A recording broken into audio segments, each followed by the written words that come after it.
За hi guys, энэ удаагийнхаа бичлэгээр яг хизээ Токиод аялах юм бол хамгийн тохиромжтой байдаг талаар бичлэг оруулахад бол бэлэн болсон байна. За ингээд бичлэглэг орохын өмнө лайк болон subscribe бантарцгаагаарай. За ингээд бичлэглэг орцгоё.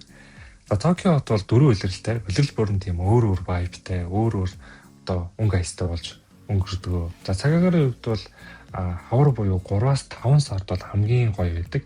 Нэмэх 10-аас нэмэх 20 градусын хооронд дулаантай байдаг. За энэ маань бол манай яг монголчуудад хит хүүтэн биш, хит халуун биш, яг л тийм таарт нэг тийм сэрүүхэн дүү, тийм таатуур амьсгалаа гэсэн.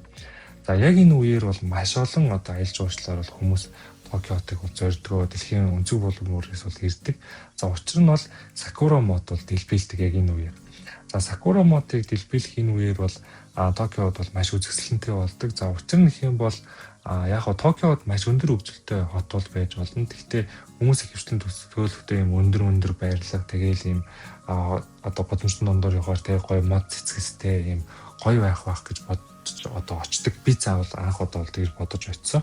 За гэтэл юу болсон бэ гэх юм бол одоо Токио хотын яг дундуур годомжуудаараа бол ерөөсөө тийм ногоон байгууламж бол ядуу. Манай Улаанбаатар хүртэл ингээл годомжуудаар машинуудаараа ингээд явж байхад бол нэг юм дундуураа модтой ч юм уу хоёулаараа мод зодтойгоод идэв шүү дээ. Токио хот бол надад тийм ерөөсөө санагдаагүй, яг тийм цемент нь ширэнг байсан.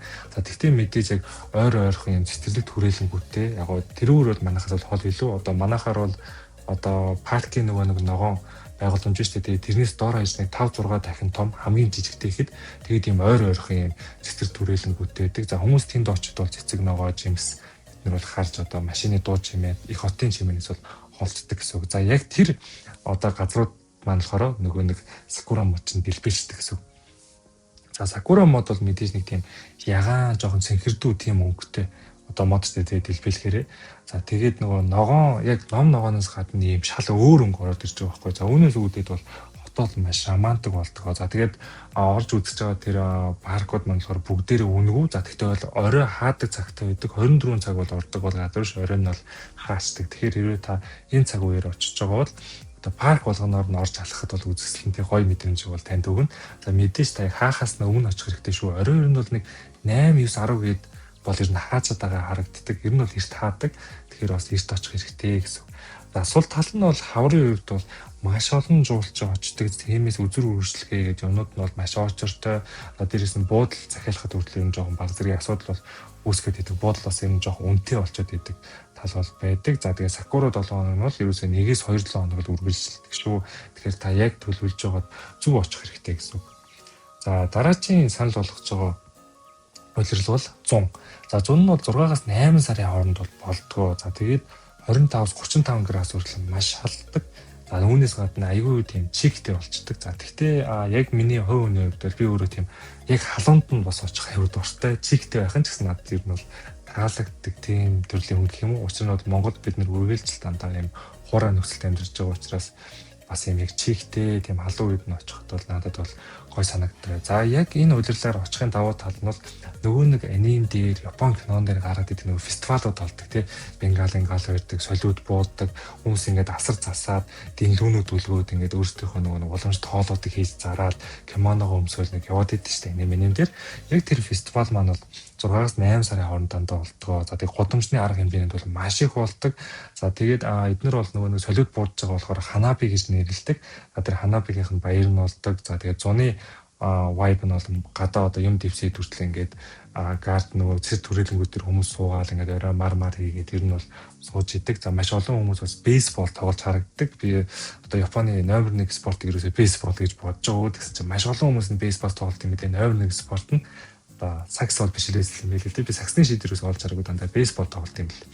За сул тал нь гэх юм бол яг ихэнх хүмүүсийн хувьд маш чигтэй болчдөг.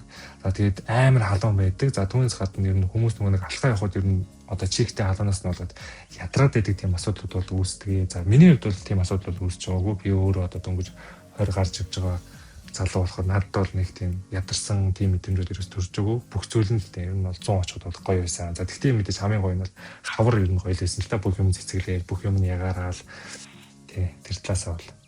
За дараагийн улирал нь бол намар. За намар нь бол 9-11 сарын хооронд бол болдгоо. За цаг өөрөөр хувьд бол 15-аас 25 градусын хооронд бол хэлбэлцдэг. За яг цаг агаар хувьд бол маш тухтай тийм одоо үе гэсэн. За давуу тал нь бол намрын шаргал навч бол яг тэр нөгөө гардингууд нь бол битүү бүрхэгчдэг. За түүнээс гадна ер нь бол хавартай харьцуулахад бол хамаагүй бага жуулчин ер нь бол намар ирдэг гэсэн үг. Намар ер нь бол яг цагийн уурын таатай түүнээс гадна хамгийн бага жуулчин ирдэг.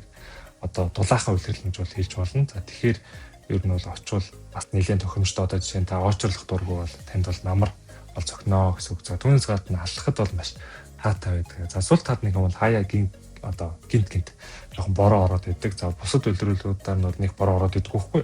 Хавар нь бол ер нь жоохон бороо ордгоо гэсэн үг. Яа. Дараач үйлрэл нь мэдээж одоо ганц өвөл үлдэж байна. Өвөл нь бол 12 сараас 2 сарын хооронд л болдог маш богинохон. За тэгээ 10 градусаас 10 градус хүртэл хөдөртэй. Ер нь хасах руу орох нь бол ер нь хоорхон дөө. За тэгээ бусад үйлрэлтэй харьцуулахад харьцангуй хуурай. За тэгээ цаас бас ер нь бага байдаг. Гэхдээ яг нэг орохоор бас хөөрхөн цаас орно. Гэхдээ Монголтой харьцуулахад бол цаас бол маш бага ордог байгаа. За давуу талын хувьд бол мэдээж шинэ жилийн уур амьсгал орчноо. Шинэ жилийн үеэр бол бас Токиод бол бас нэлийн өөр өрөмц болцдог 100 намар хавартай харьцуулахад. За тэрийг нь танд бол мэдрэх боломжтой байна. За мэдээж жуулчдын хувьд бол үйл учраас маш цөөн жуулчд очноо. Тэгэхээр та юусоо очрлоод дараараа ингээд ах шаардлахгүй. За дээрэс нь буудал, за тэгээд түрээсэлжүүлэх байрууд бол бүгдээрээ үйл бол хямдарчдаг. Учир нь бол уус нөгөө эрэлт нь багасчихж байгаа. Ирэх жуулчдын тоо багасчих учраас тэрийгээ дагаад одоо тийм байр буудлын үнэт бол ер нь жоохон буугаад ирдэг. За сул тал нь бол мэдээж бусад үйлрэлтэй харьцуулахад бол харьцангуй хүйтэн байна. За үүнээс үүдээд зарим одоо парк бол ажиллагаа болдог. Одоо хүрээлэнгүүд эсвэл одоо юу гэдэг ил байдаг нөгөө паркууд нь ажиллагаа болждаг. За тэгээд өвөл бол жоохон тийм тэгвмэр чинь нэг жоохон бүүдэг байдаг гэх юм уу те. Харагдаж жоохон муу болчдөг. Өнгө муутай болчдөг гэх юм уу. Тийм болчдөг байгаа. За бусдаар бол Токиог өвлөө бас нэлийн тийм сонирхолтой газар бол байж болно. За тэгэхээр миний зүгээс ер нь санал болгох гэвэл хамгийн ихнийх нь бол намар бол ер нь зүгээр ер нь санагддаг. За хавар бол та сакура үзэх нь байна. За өвөл бол нэлийн хямдхан аялал одоо зориулсан гэсэн үг те. Та Япон явж үзмээр байдаг. Гэхдээ одоо өвөл явах юм бол та гэр бүлээр явж ийнэх хэл бараг л нэг бодлоор сүн 4-5 саяар татуу ер нь бол явах боломжтой болж шүү. Нэг 3 өдрийн гэр бүл явж илээ гэдэг бодоход тэндээс бараг л нэг 4 сая төгрөг бол ер нь бол хэмнэн. Тэгэхээр өвөл бол давуу тал нь бол эдийн засгаар бол гарах нэ. За 100 бол мэдээж фестивал үзнэ. Энэ бол үнэхээр одоо бас миний хувьд бол маш олон удаа аним дээрээс үзчихсэн учраас 100 фестивал нь үзэх бол надад бол маш их тийм таалагдчихсан. За ингээд энэ удаагийн хэмжлэгийг өндөрлөе. Лайк болон subscribe хандацгаарай. За ингээд дараагийнхаа бичлэгээр уулзцгаая.